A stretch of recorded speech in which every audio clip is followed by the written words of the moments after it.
Welcome to today's episode of AudioBoards. In this session, we're discussing Crohn disease, a condition that most commonly affects the small bowel, particularly the terminal ileum and some adjacent parts of the proximal ascending colon. Crohn's can also present as perianal disease, including fistulas, fissures, and abscesses, and less than 5% of patients have symptomatic involvement of the upper intestinal tract. Crohn disease is a transmural process resulting in mucosal inflammation, ulceration, stricturing, fistula development, and abscess formation. Cigarette smoking is strongly associated with the development of Crohn disease, resistance to medical therapy, and early disease relapse. When assessing a patient, it's essential to ask about symptoms like fevers, weight loss, abdominal pain, how many liquid bowel movements they have each day, their general sense of well-being, and any prior surgical resections. During physical examination, focus on the patient's temperature, weight, and nutritional status. Check for abdominal tenderness or any masses. A rectal examination is important, and be sure to look for extraintestinal manifestations of the disease. Luminal inflammatory disease is the most common presentation at diagnosis. Patients will often report malaise, weight loss, and a loss of energy. In patients with ileitis or ileocolitis, diarrhea is common, typically non-bloody and often intermittent. However, if the rectum or left colon is affected, patients may experience bloody diarrhea and fecal urgency, which can mimic symptoms of ulcerative colitis. Cramping or steady right lower quadrant or periumbilical pain is also common, and physical examination may reveal focal tenderness, usually in the right lower quadrant. A palpable tender mass, representing thickened or matted loops of inflamed intestine, may be present. If a patient has an intestinal stricture, they may report symptoms like postprandial bloating, cramping pains, and loud borborygmi. In addition, sinus tracts can penetrate through the bowel and may be contained or form fistulas to adjacent structures. If penetration occurs, it can lead to an intra-abdominal or retroperitoneal abscess or phlegmon, presenting with fevers, chills, a tender abdominal mass, and leukocytosis. Fistulas can form between the small intestine and colon, which may result in diarrhea, weight loss, bacterial overgrowth, and malnutrition. If the fistula connects to the bladder, recurrent infections may occur, and if it reaches the vagina, there may be malodorous drainage. Perianal disease presents as large, painful skin tags, anal fissures, perianal abscesses, and fistulas. Extraintestinal manifestations include arthralgias, arthritis, iritis or uveitis, pyoderma gangrenosum, and erythema nodosum. Oral aphthous lesions are also quite common. CBC and serum albumin should be obtained for all patients. Anemia may indicate chronic inflammation, mucosal blood loss, iron deficiency, or vitamin B12 malabsorption. Lab work is significant for leukocytosis, hypoalbuminemia, and an elevated ESR or CRP. One of the best non-invasive tests is fecal calprotectin, which correlates with active inflammation. Stool specimens should also be examined for routine pathogens and C. difficile. A colonoscopy is typically performed first to evaluate the colon and terminal ileum, as well as to obtain mucosal biopsies. It typically shows aphthoid, linear, or stellate ulcers, strictures, and segmental involvement, with areas of normal-appearing mucosa adjacent to inflamed areas. If small bowel involvement is suspected, Connecticut or MR enterography is obtained.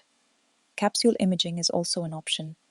When making a differential diagnosis, remember that chronic cramping, abdominal pain, and diarrhea can also be symptoms of irritable bowel syndrome or IBS and Crohn disease, though radiographic exams will be normal in IBS. Other conditions to consider include celiac disease, appendicitis, Yersinia enterocolytica enteritis, intestinal lymphoma, or undiagnosed AIDS. In tuberculosis endemic areas, distinguishing active intestinal tuberculosis from Crohn disease can be challenging. NSAIDs can also exacerbate IBD and may cause NSAID-induced colitis. Risk factors for an aggressive disease course include young age at disease onset, early need for corticosteroids, perianal disease, fistulizing or stricturing disease, or upper GI involvement, laboratory markers of severe inflammation, such as low albumin or hemoglobin, elevated CRP, or elevated fecal calprotectin, and endoscopic findings of deep ulcerations. Patients with mild disease have symptoms like minimal weight loss, normal or mildly elevated inflammatory markers, and no significant intestinal complications. Treatment for these patients should focus on a well-balanced diet, as few restrictions as possible, and fluid intake to avoid dehydration. Loperamide may be given for diarrhea as needed. For those with terminal ileum or ascending colon involvement, extended-release budesonide is given for 8 weeks. If remission is achieved, budesonide is tapered over 2-4 weeks, and the patient is observed. 5-aminosalicylic acid or ASA agents may also be used. For those with left-sided or diffuse colon involvement, oral corticosteroids are given once daily for 1-2 weeks, followed by tapering over 4-8 weeks in patients who respond.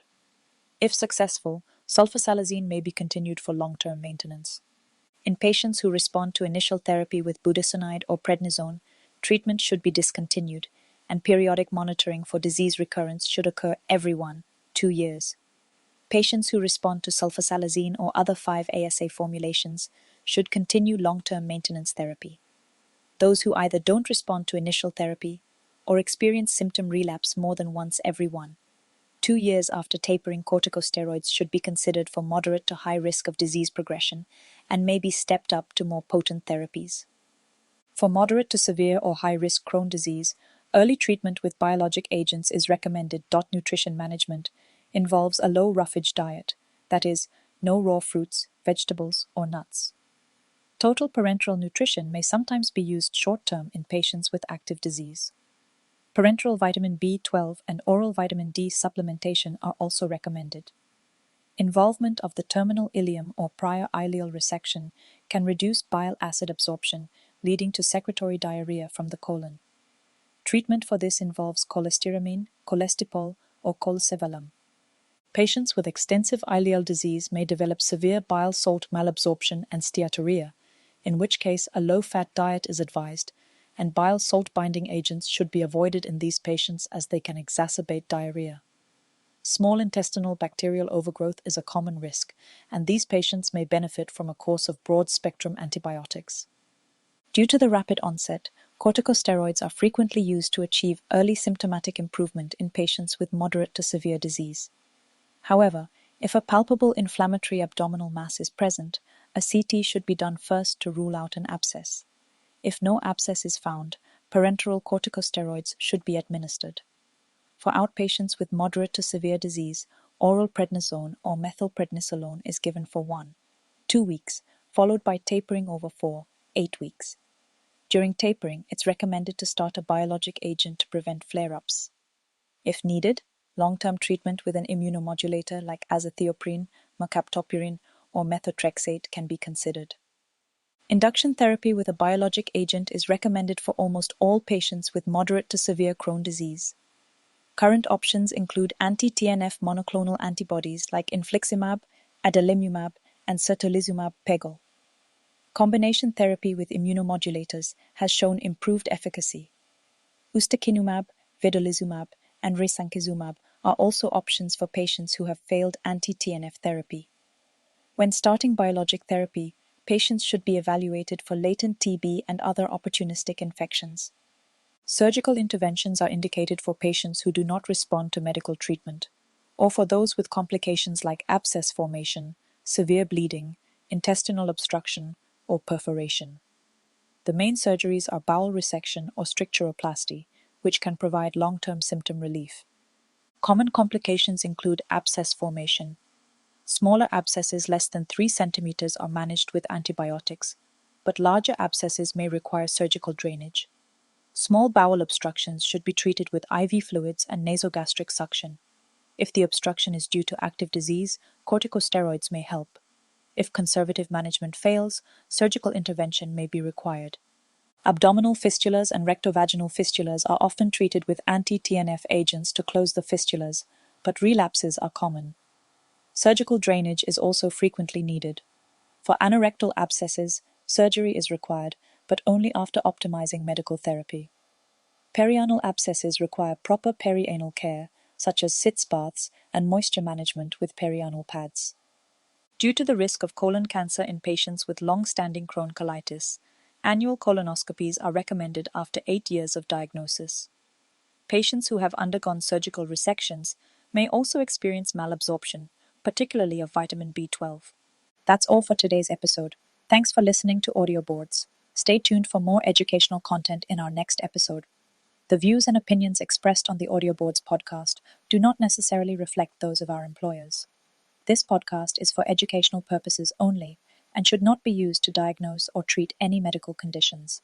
It is not a substitute for professional medical advice. Always consult a qualified, board-certified healthcare provider for any medical concern.